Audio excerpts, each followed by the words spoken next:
سڵاوتان لێبێت لە شارپرێسەوە ئەم کاتتان باش پوختەی هەواڵی ئەمڕۆتان پێشکەش دەکەن. لە سلێمانی 10 کەس تووشی کۆلێرا بوون. تەندروستیش دەڵێت هۆکارەکەی ئاوی ناتەندروستە.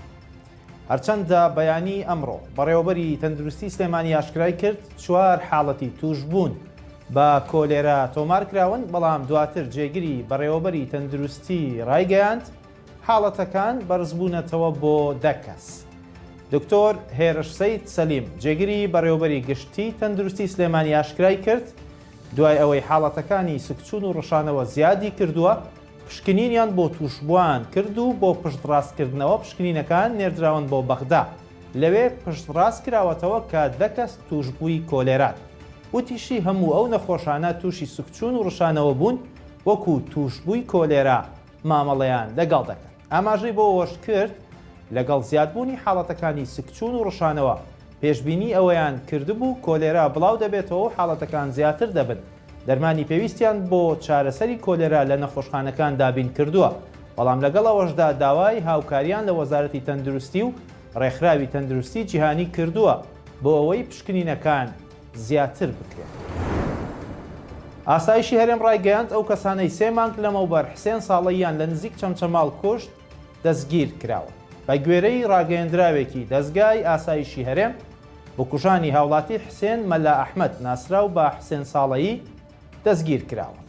ڕاگەیەندراوەکەی ئاسایش ئاماژەی بۆ ئەوەش کردووە هێزەکانی ئۆپراسیۆنی دەستگای ئاسایشی هەرێم دوای کۆکردنەوەی زانیاری ورد لەسەر شوێنی خۆحەشاردانی بکوژان کە پاش ئەنجامدانی تاوانەکە هەڵات بوون بۆ دەرەوەی هەرێمی کوردستان لە ئۆپراسیۆنێکی سەرکەوتوودا لە سنووری پارێزگای دیالە هەردوو تۆمەتباری ڕووداوەکەیان دەستگیر کردووە. حسێن ساڵەیی خاوەنی کێڵگەیەکی پەلەوەری بوو لە نزیک چەمچەماڵ. ڕۆژی 7 یاری ئەمساڵ لەلایەن کرێکارەکانی کێڵگەکەیەوە بە چەقۆ کوژرا. لە ساتە وەختی ڕووداوەکەدا عەدنان ساڵەیی برای قوربانیەکە بەسەراتی چۆنیەتی کوشتنی براکەی بەدەستی کرێکارە عەرەبەکانی خۆی گێڕایەوە وتی کرێکارە عەرەبەکان زانیویانە براکەی پارەی پێیە، پلانیان بۆ داناوە.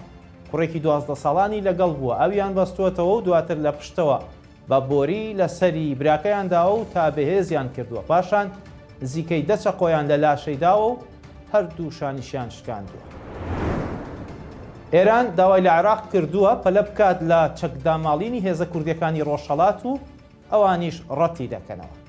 ڕۆژنامەی ئەلمۆنیتۆری ئەمریکی لە راپۆرتێکدا ئاماژەی بۆ ئەوە کردووە ئێران مۆڵەتی تەنیا 3 هەفتەی بە حکوومەتی عێراق داوە بۆ ئەوەی تاوەکو 19 مانگی ئەیلولی ئەمساڵ پارتە کوردیەکانی ڕۆژهەڵات کە نیشتەجێی هەرێمی کوردستانن لە چەک دابماڵێت. ئێران هۆشداری بە عێراق داوە و پێی ڕاگەیاندووە ئەگەر ئەوە نەکەیت جارێکی تر دەست دەکەینەوە بە هێرشکردنە سەر پێگەی ئەو هێزانە لە ناو خاکی هەرێمی کوردستان.